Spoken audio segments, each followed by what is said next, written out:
Parlant de Dieu à l'œuvre dans l'Église, Dieu qui fait du bien à ses enfants, Dieu est à l'œuvre aussi en dehors de l'Église. On est dans cette série « Contribuer à rendre ce monde meilleur » et la série devient une saison. La série n'est pas que des mots, n'est pas que des vidéos qu'on trouve en ligne, mais il y a des actions qui suivent. Des gens qui peuvent témoigner que Dieu les utilise pour faire une différence d'une manière ou d'une autre en priant pour des gens de toutes sortes de façons. Mais à travers l'Église, à travers nos employés, justement, on a la meilleure responsable d'éducation chrétienne des enfants au Québec, le meilleur leader jeunesse au Québec et le meilleur pasteur principal au Québec aussi, n'est-ce pas? Non, c'est des farces, c'est des farces. J'aime tellement cette phrase de l'apôtre Paul. Il dit, je suis ce que je suis parce que la grâce de Dieu a été agissante dans ma vie. Alors, il ne faut pas dénigrer l'œuvre de Dieu. Effectivement, Dieu, il fait des bonnes choses, mais on continue d'être tellement dépendant de lui. Mais c'est merveilleux de le voir agir, il le fait. Marie-Claude s'est assise avec la responsable de la ville des loisirs pour organiser ensemble un événement dans lequel non seulement on va participer, mais on est au cœur de cet événement-là et tous les autres organismes étaient enthousiastes de nous voir, vouloir prendre part, vouloir travailler avec eux autres, non seulement faire quelque chose de bien puis les inviter, mais être au cœur de la communauté. La semaine passée, je l'avais signifié, nos jeunes étaient à la résidence de personnes âgées pour les bénir, pour les aimer, pour passer du temps avec eux. J'ai participé dans les derniers mois à ce qui s'appelle les cafés jasettes. Les cafés jasettes, c'est assez étonnant parce qu'il y a Léonette, Ginette et Lisette qui participent au café jasettes. Alors, j'ai dit, appelez-moi pas Jeannette. Alors, j'ai participé à ces discussions-là, des discussions, pas de la vie de tous les jours, des discussions profondes. Avez-vous déjà passé par un tunnel? Comment avez-vous été élevé? L'impact de l'éducation que vous avez reçu. Et ça mène à toutes sortes de discussions et c'est merveilleux parce que ça me permet de savoir comment les gens pensent. Ça me permet de découvrir toutes sortes de choses. Les participantes m'ont dit « Ah ben c'est bien qu'on puisse te connaître, qu'on puisse te voir. » Les gens ne viennent plus à l'Église comme dans les années 70-80 où il y a eu des réveils extraordinaires. C'est à nous de sortir. Et pourquoi on s'attendrait à ce que les gens viennent ici? J'aime rappeler, Jésus, il n'attendait pas le monde au temple, puis dans les synagogues. Non, il était dans la rue. Il était à l'extérieur, il était là où les gens sont. Et là, après avoir participé quelques semaines, cette initiative-là, cette activité-là prenait fin, il allait avoir une pause, et on m'a demandé de prendre le relais. Alors, je suis rendu officiellement le responsable du Café Jazette de Saint-Honoré de Cheneley. Hein? Ce n'est pas une cachette. Ma photo, elle est dans le journal Info Cheneley. Alors, si vous voulez de la pub, j'en ai même une. On m'a fait une pub. Mais c'est hot parce que j'ai pas eu rien à faire. J'ai dit OK. Puis là, une responsable bénévole a tout produit ça. C'est comme si on avait des employés de l'Église ailleurs. C'est hot.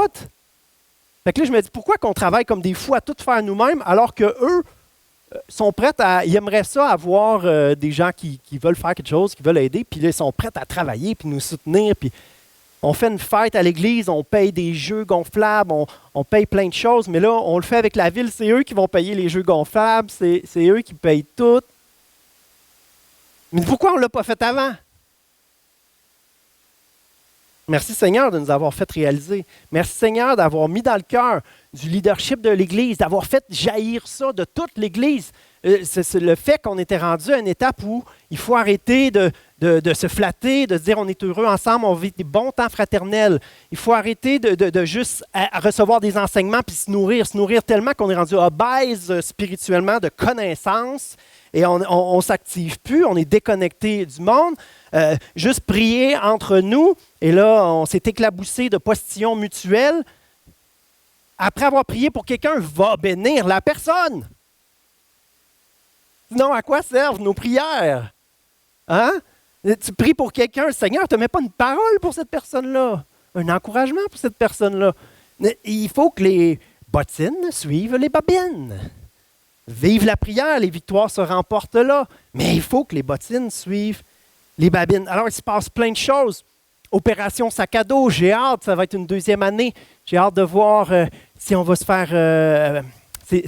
pour le moment, les démarches étaient un peu difficiles. C'est comme difficile de se faire référer des familles. On s'entend, c'est confidentiel. Souvent, c'est des familles défavorisées. Mais on espère pouvoir bénir des jeunes familles, des familles avec des enfants qui vont entrer à l'école fiers de leur sac à dos.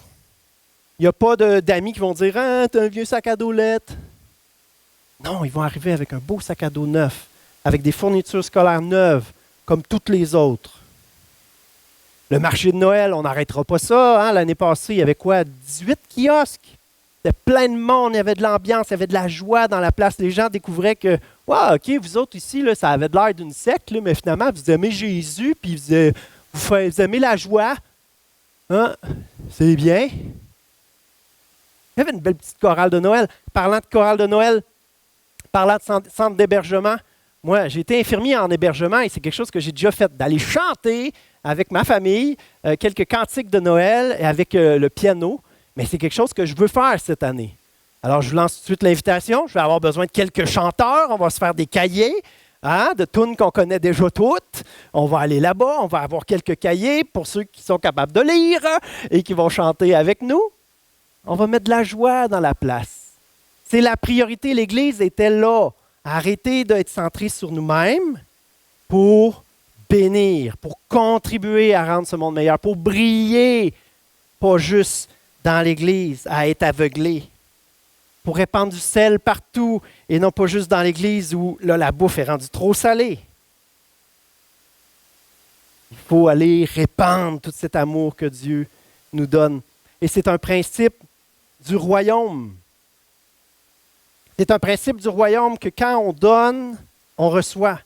Dans Proverbe 11, versets 24 et 25, on lit « Certains donnent largement et accroissent leur fortune. D'autres épargnent plus qu'il n'est nécessaire et s'appauvrissent. Une personne généreuse sera comblée de biens en retour. Celui qui donne à boire sera désaltéré. L'âme généreuse sera comblée. Celui qui arrose sera lui-même arrosé. » La personne généreuse sera comblée de biens. Celui qui donne à boire sera désaltéré. L'âme généreuse sera comblée. Celui qui arrose sera lui-même arrosé. J'avais un autre témoignage qui m'avait été donné. Je n'ai pas le papier devant moi, mais je me rappelle quand même, c'était Sébastien Roy avec Guy Bégin qui l'avait amené au Seigneur. Donc, c'est là une vingtaine d'années. Hein? Guy, c'était venu sur le sujet, ça. Puis Sébastien, terre à terre, comme il est, de dire « Dieu n'a pas besoin de mon argent. » Il a bien raison. Franchement, l'or et l'argent lui appartiennent. Ça, parle-moi de ça, quelqu'un de terre à terre. Ça prend ça dans un CA des fois. Là. Terre à terre, Dieu n'a pas besoin de mon argent. Et Guy de répondre, ouais, c'est vrai, mais Dieu, il veut voir ton cœur. Ouais. Rappelons-nous de ça ce matin. Il n'est pas question d'argent ce matin. Il est question de cœur. Dieu n'a pas besoin de notre argent. Ça sonne fort pareil, hein? Dieu n'a pas besoin de ton argent. Dieu veut ton cœur. Dieu n'en a rien à faire de ton argent. Il veut ton cœur. Dans ton cœur, il y a un aspect de la vie qui s'appelle les finances. Dieu, ce qu'il veut, c'est notre cœur, c'est notre vie. Et il y a ce principe-là du royaume que Dieu aime bénir ses enfants qui sont généreux. Dans les entreprises, les principes du royaume de Dieu fonctionnent. Les entreprises où le patron crie après ses employés sont misérables, soit ils s'en vont, soit aussitôt qu'ils ont l'occasion, ils vont voler le patron. Tandis que si tu es un boss selon le cœur de Dieu, tu valorises tes employés, tu les encourages, tu es généreux envers eux. Ils te le rendent en retour. L'entreprise prospère. Plus lentement peut-être, mais de façon constante et solide. Les principes du royaume de Dieu fonctionnent dans le monde des affaires. Ce proverbe-là parle d'arroser puis t'es arrosé. Dans le fond, tu penses aux autres puis Dieu pense à toi. Dieu s'occupe de toi. Quand tu cherches premièrement le royaume de Dieu, sa justice, ce qui est important. La justice, c'est de donner à celui qui a moins. Ça rétablit les injustices. Cherche premièrement le royaume de Dieu, sa justice, sa bonté, sa miséricorde. Puis tout ce que tu as besoin t'est donné. Par-dessus, ça veut dire encore plus que ce que tu espérais. Encore plus financièrement? Pas nécessairement. Encore plus de bien mieux. Encore plus de ce que Dieu veut te donner. C'est-à-dire, bien souvent, des choses qui ne s'achètent pas. La paix, la joie, la tranquillité d'esprit. On est dans une série contribuée et chacun a des rôles différents. Par contre, par exemple, je parlais avec nos musiciens, on avait béni d'avoir Esther, Carl dans l'équipe de louanges. Qui aime, qui apprécie Esther et Carl?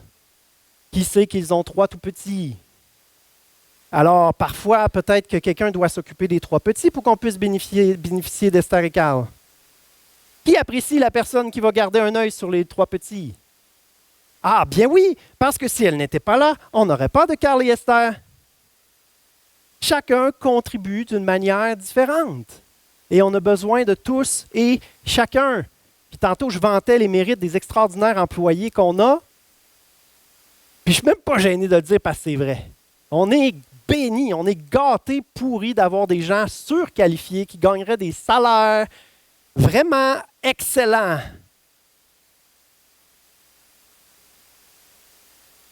Vraiment excellents. Qui font des sacrifices. J'avais un ami qui était sur le CA pendant un bout de temps. Un ami, c'est proche, puis ce couple-là, cette famille-là prenait bien soin de nous, il était très, très généreux envers nous. Puis une chose qu'il disait de temps en temps, il dit, vous êtes talentueux. Il parlait de Marie-Claude puis moi qui étais employé. Vous vous donnez plus qu'à peu près tout le monde. Vous êtes talentueux à fond. Puis vous roulez dans des minounes. Vous avez le droit, autant que nous, au confort, au luxe. T'sais. Je l'entendais dire ça, puis moi je suis heureux, là. Je ne me remets pas en question. J'ai fait des sacrifices que je suis heureux de faire, puis je suis tellement béni dans ce que je fais, mais c'est juste la réalité.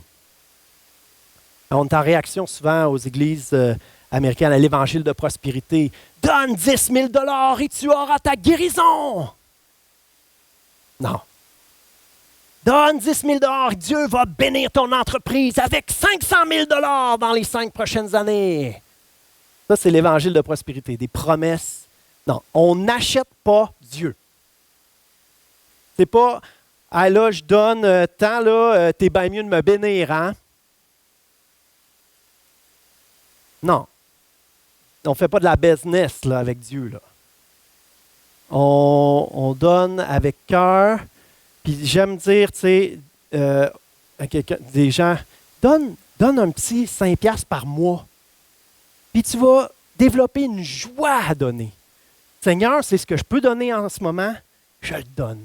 Je te le donne à toi, je contribue à ce qui se passe à l'Église. Puis tout d'un coup, tes yeux sont ouverts, tu vois ce que Dieu fait, puis tu as cette fierté-là, tu as cette joie-là que tu contribues à ça. Ce n'est pas le montant, c'est le cœur.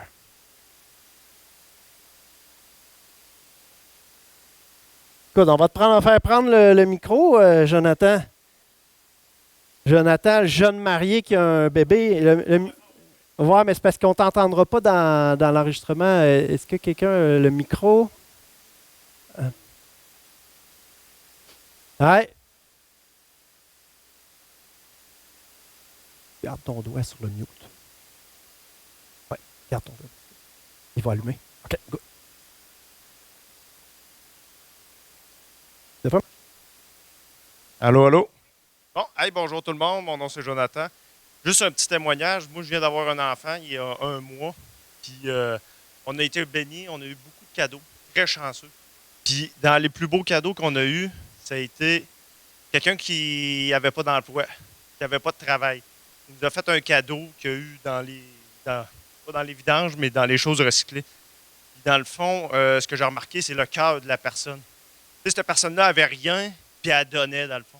Fait que moi, ce qui m'a marqué dans tous les cadeaux, tu sais, il y en a qui m'ont donné des cadeaux, ben, il avait les moyens, il était capable, c'était super généreux, j'étais super content. Mais celle-là qui avait rien, qui a donné, ben, c'est ça qui m'a marqué le plus. Fait que, ben, je pense qu'on est tout le temps béni à donner, peu importe ce qu'on a dans la vie. Fait que, hey, c'était juste ça. Merci.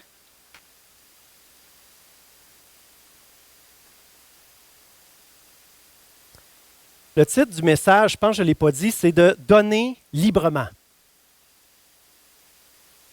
Argent et liberté, est-ce que ça rime? Non. Mais divinement, ça peut rimer. Donner et liberté, ça rime. Donner librement. Et qui dit liberté dit Jésus. Parce qu'il y a juste Jésus qui libère. Juste Jésus qui libère. On va sauter un petit bout pour aller à qu'est-ce que Jésus pense de la générosité. On va parler du jeune homme riche. Fait que les boys, vous allez pédaler un petit peu. Mais on va être rendu après la diapo 1 Corinthiens. Là. Qu'est-ce que Jésus pense de la générosité? Jésus, il est ailleurs. Nous, on a une idée de ce que c'est la liberté. Humainement, on a une idée de ce que c'est la liberté, tout faire ce qu'on veut. Chrétiennement, on peut avoir une idée de ce que c'est la liberté. Et je pense que même les chrétiens, on peut échapper. C'est quoi la liberté selon Jésus? C'est de ça qu'on va parler ce matin. Nos raisonnements humains, lui, il est souvent Jésus complètement ailleurs. Et on va lire l'histoire du jeune homme riche. Jésus va redéfinir complètement ce que c'est d'être une bonne personne. Ou même être un bon chrétien.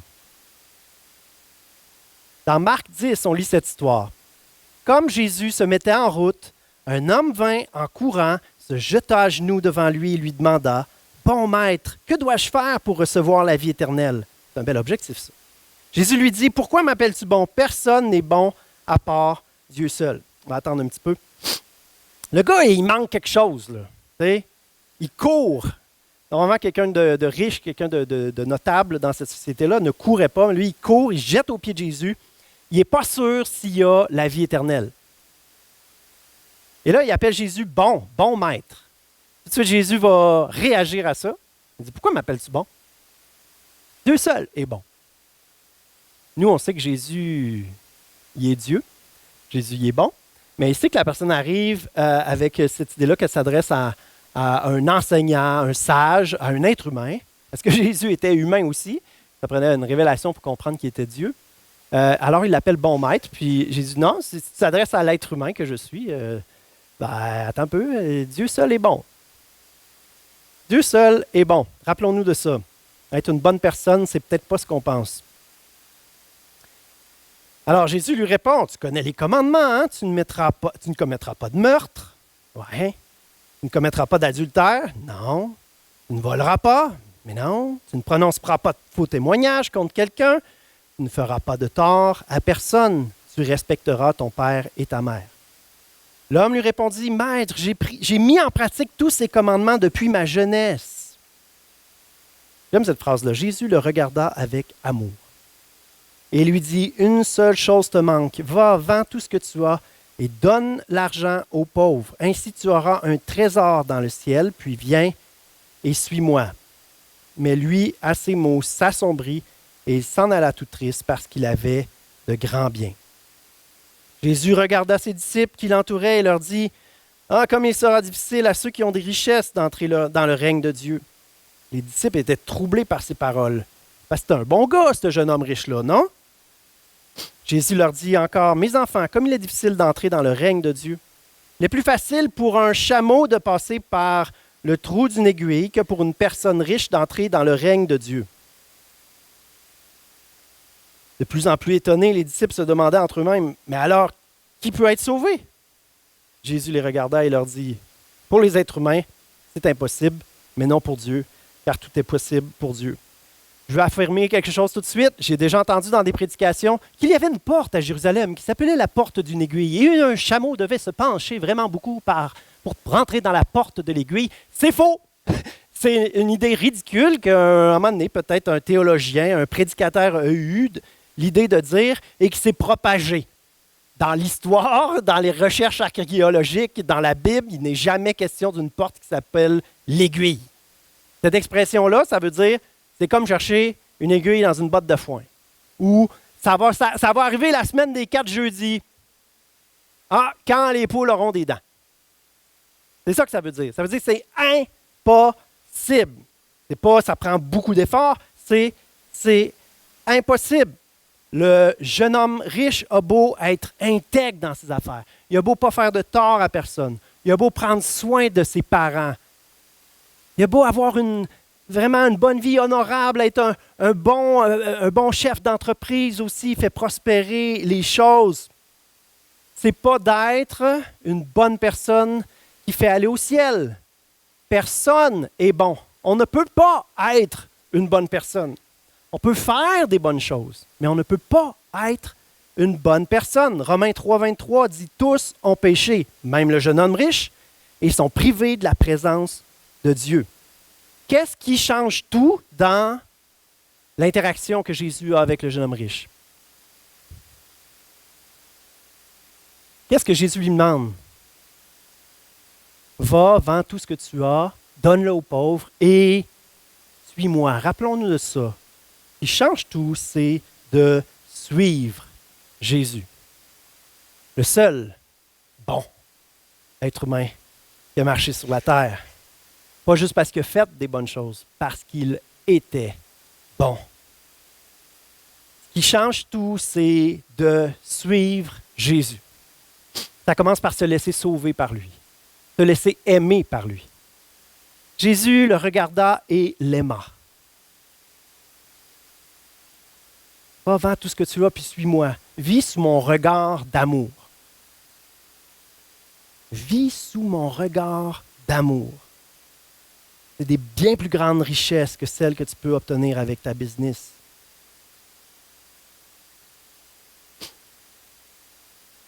On va illustrer ça, cette histoire-là du jeune homme riche, avec... je vais avoir besoin de 4 volontaires, peut-être des gens excellents en théâtre. Alors, ça va me prendre un jeune homme riche pour commencer. Toi, Laurie, tu vas être un excellent jeune homme riche, je crois. Ben oui. Donc, jeune homme riche, tu vas prendre tes richesses et ta sagesse pour bien utiliser tes richesses. Donc, jeune homme riche, c'est un bon gars, hein?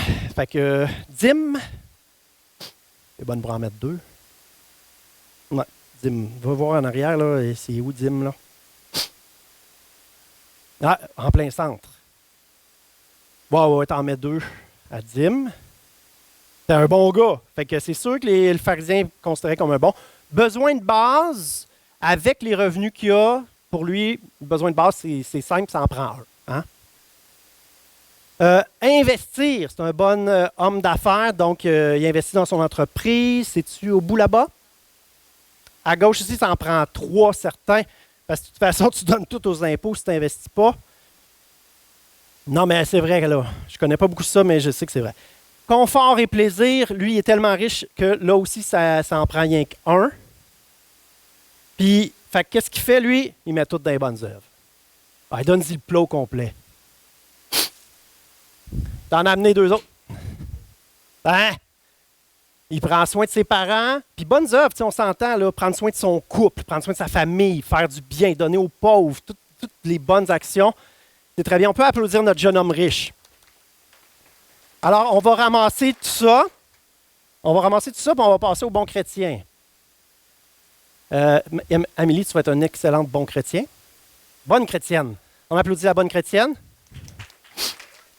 La bonne chrétienne n'est pas si riche que ça. La bonne chrétienne, quand même, a compris des choses théologiques. Elle ne donne pas la dîme, elle donne des offrandes. Parce que le principe de la dîme, c'est un principe de l'Ancien Testament. C'est vrai. On n'est pas obligé, on ne perd pas notre salut si on ne donne pas. Je l'avais mis à investir, mais aujourd'hui, là, il n'y a pas rien qu'à investir, il faut mettre un peu d'argent dans nos REER. C'est ce que mon conseiller financier me dit. Bon, on est prêt? Donc, le chrétien actuel, comment tu as déjà commencé, toi? Offrande, non, rien qu'un. Rien qu'un. Franchement. Non. Besoin de base, la vie coûte cher? On va en mettre 3. OK? Besoin de base, 3. Ouais. 3. La vie coûte cher, hein? Pour vrai. Pas drôle, là. De plus en plus. Confort et plaisir, ici, on va en mettre 1. Parce que confort, on s'entend, on s'achète, on ne vit pas dans un 3,5 tout miteux. On s'assure d'être bien, notre famille est bien. Donc, confort et plaisir, c'est quand même important. On investit dans nos REER, on en met 1 hein, au moins dans nos REER.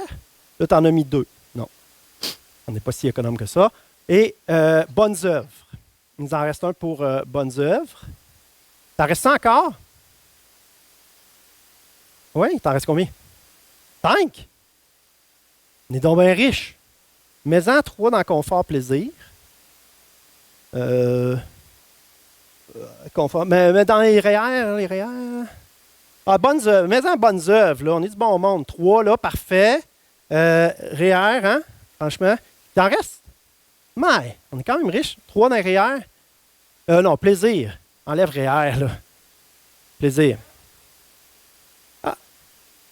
Ah, c'est parce qu'on avait eu un retour financier, retour d'impôt, qu'on a mis ça dans les REER puis dans le plaisir. On avait des projets pour les vacances. Hein? C'est vrai? Qui aime le retour d'impôt? Qui paye des impôts? Ah, ça c'est triste. OK, on ramasse tout et ensuite on va être rendu au chrétien libre. Mais pour le chrétien libre, entre un nouveau personnage. Ouais, tu te mets ça sur le chest, tu reviens. Stella, c'est toi la chrétienne libre. Alors, qu'est-ce que tu fais? Tu donnes le plat à Jésus. On l'applaudit. Yes. OK. Alors, tu reviens. Parce que c'est vrai que Jésus t'a tout donné, mais il te donne la baguette. Ouais. Il dit, moi t'aider, là, on va le faire ensemble. Il te donne la baguette. Fait que là, tu y vas, puis, mais première chose que tu fais, tu vas dans offrande. Dans le milieu, puis tout de suite, tu en mets 2 là, parce que tu fais confiance à Dieu qu'il va pourvoir. Besoin de base, la vie coûte cher pour les chrétiens aussi, on va en mettre 3. Hein? Besoin de base. 3. Suis-là un peu, là, pauvre elle. Jésus, il est plus d'adon que ça. Confort, plaisir, on va en mettre 2. On ne veut pas vivre dans la misère épouvantable.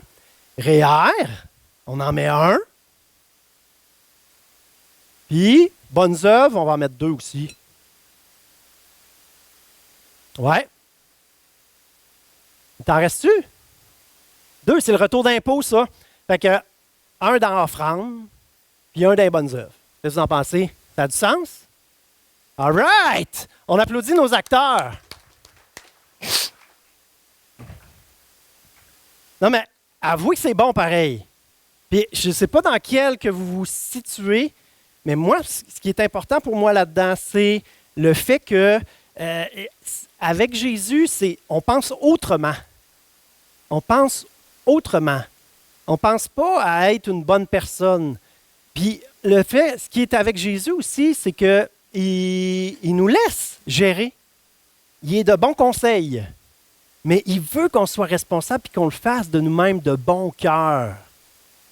C'est important pour lui, c'est ça qu'il veut. Ce qu'il veut, ce n'est pas notre cash. Ce qu'il veut, c'est notre cœur. Ce qu'il veut, c'est qu'on le représente.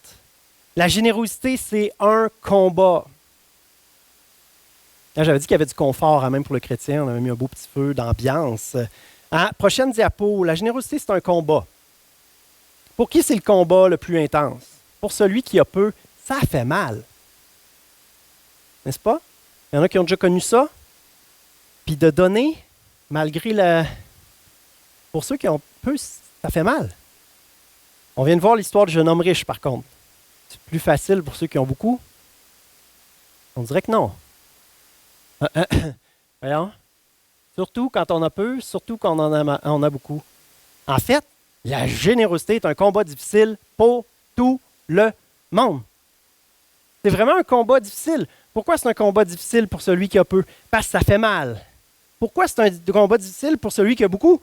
Parce que c'est un gros montant. Effectivement, je regarde mon reçu d'impôt comme Marc-André, je dis, ouais, on aurait pu se payer un voyage, quelques affaires avec ça. Mais la joie qu'il y a à donner, la liberté qu'il y a à donner, c'est thérapeutique de donner. Puis je me suis posé une question en préparant ça. Je me suis dit, est-ce que Jésus comprend vraiment ce combat-là? Jésus, il avait pas grand-chose. C'était une espèce de vagabond en gougoune. On comprend le jeune homme riche qui n'a pas voulu le suivre. Tu sais. Il comprend-tu ce combat-là de donner? Quand il a eu à donner, il a dit, ah ouais, va pêcher, là, il va avoir une pièce d'argent dans sa bouche, là, puis on donnera ça. Là. Il n'a pas de l'air de se soucier trop de l'argent. Mais ça dit qu'il a été tenté en tout point comme nous, mais sans commettre de péché. Alors vraiment, est-ce que Jésus a été tenté comme nous? De son vivant, de son vécu sur terre, je suis comme... Vraiment? Jésus, là, Jésus de toute éternité, il est avec Dieu, en Dieu, ils sont heureux, il y a de la joie, ils font ce qu'ils veulent, tout est merveilleux. Il crée le monde. Dans le jardin, il y a une chute. À partir de ce moment-là, est-ce que tu es prêt à renoncer à tout? Pour tout donner à une humanité qui ne mérite rien. À partir de ce moment-là, entre les deux, là, cette question-là est dans son cœur. Ce combat-là est dans son cœur. On lit dans Philippiens 2,6, il possédait depuis toujours la condition divine. Il possédait, mais il n'a pas voulu demeurer l'égal à Dieu. Au contraire, il a de lui-même renoncé à tout ce qu'il avait et a pris la condition de serviteur. Jésus était beaucoup plus riche que le jeune homme riche. Le jeune homme riche n'a pas réussi à faire ce que Jésus lui a demandé. Jésus, lui, l'a fait. Et j'aime cette petite ligne-là. Jésus le regarda avec amour. Et je vois comme Jésus, il a entre 30 et 33 ans. Là. Il est dans la fleur de l'âge. Tu sais. Il pourrait posséder tous les royaumes de la terre, s'il voulait. Il est Dieu. Il peut faire ce qu'il veut. C'est lui, le jeune homme riche. Il le regarda et l'aima. Puis je suis comme, il pouvait s'identifier à lui humainement, dire, je pourrais tellement être là, moi, là, tu sais. La réussite, le succès, l'estime des gens, autant sur le plan religieux, social. C'est comme s'il se reconnaît en dedans de lui. Le vrai jeune homme riche, mes amis, là, c'est Jésus. Jésus qui a renoncé à tout pour nous. Jésus qui a renoncé à tout pour tout nous donner. Pour tout nous donner, qu'on puisse le suivre avec lui, sous son regard d'amour. Dans Romains 3, versets 22 à 24, on lit « Dieu déclare les êtres humains justes par la foi et la fidélité des chrétiens qui persévèrent dans la foi, par la foi et la fidélité de Jésus-Christ. » C'est lui qui a été fidèle en tout point, pas nous. C'est lui qui n'a pas péché. Et s'il déclare juste, il nous déclare juste de sa justice, à laquelle il a renoncé en mourant sur la croix pour qu'elle puisse être à nous, qu'elle puisse nous être octroyée. Il déclare de sa justice ceux qui mettent leur confiance en lui et qui le suivent. Ça va ensemble. Tu mets ta foi en lui, tu mets ta confiance en lui, tu le suis. Car il n'y a pas de différence entre aucun être humain. Tous ont péché et sont privés de la présence glorieuse de Dieu. Mais Dieu, par sa grâce, les rend justes gratuitement par Jésus-Christ qui les délivre de leur esclavage. Il les délivre de leur esclavage. Quel esclavage est plus intense aujourd'hui que le désir de consommer, le désir d'avoir des choses, le désir d'avoir du pouvoir, du prestige, l'estime des gens par notre argent? Quel esclavage est plus intense aujourd'hui que « Écoute ton cœur, fais selon ce que tu as sur ton cœur. » Seigneur, est-ce que je devrais te donner? Ah, Dieu dit, Dieu aime celui qui donne avec joie. J'ai pas vraiment de joie. On est esclave de nos émotions. C'est nos émotions qui nous dirigent. Les courants de pensée, c'est l'influence. Les uns des autres. Il y a des églises qui développent une culture de générosité. Et à travers cette thématique-là, c'est ce qu'on fait. Comme église, on veut être une église qui ne regarde pas à elle-même, qui ne veut pas se bénir les uns les autres et notre petit nombril. Non, on veut bénir la communauté. Et avec cette attitude, cette mentalité-là de générosité, on croit que Dieu va nous bénir. Et on ne fait pas juste le croire, on le voit. Dieu nous bénit. Dieu fait des choses extraordinaires, merveilleuses, plus que jamais. Des nouveaux qui se joignent, qui découvrent que Jésus est là dans cette famille ici. Il y en a qui arrivent avec des blessures et le Seigneur les guérit. Je parle de blessures d'église, ils ont connu des déceptions. Et là, ils arrivent ici, puis il y a une paix, il y a une grâce, puis Dieu fait une œuvre dans leur cœur. Nos jeunes qui grandissent dans le Seigneur. Il se passe tellement des belles choses. Une jeune fille qui me racontait 6 ans, une jeune fille qui a des rêves, que Dieu commence à lui parler par des rêves. Vos vieillards auront des songes et des visions, vos enfants auront des rêves. On a fait une série de 3 semaines sur les dons spirituels et ça se réalise. Il y a des baptêmes du Saint-Esprit, il y a de la vie, Dieu est à l'œuvre, il nous donne les plus grandes richesses. On le vit. C'est comme si l'Église donne l'exemple de cette culture, ce cœur de générosité, ce principe du royaume, qu'on arrose à l'extérieur et on va être arrosé. Comme Église, c'est ce qu'on veut vivre. Puis individuellement, c'est ce qu'on doit découvrir aussi. Et c'est ça dans quoi on doit embarquer. L'illusion de liberté de l'être humain, c'est celle que tout adolescent a, qui a hâte de partir de chez ses parents pour être donc libre puis faire tout ce qu'il veut. Puis là, au début, tout heureux d'avoir son appartement. 3 mois plus tard, en a bien assez de faire son lavage, d'aller chercher des petits plats à manger à l'épicerie, de payer son loyer, son hydro, son Vidéotron. Il doit payer une assurance pour ses biens. Liberté! La liberté, c'est de tout donner à Jésus et de gérer avec lui notre vie. La vraie liberté, c'est de tout donner à Jésus. Le bon chrétien donne sa dîme et est tout fier de lui.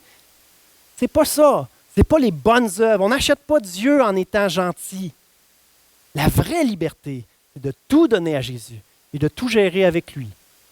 Chacun pourra donner comme il peut, mais chacun va entrer dans la vie que Jésus veut pour lui.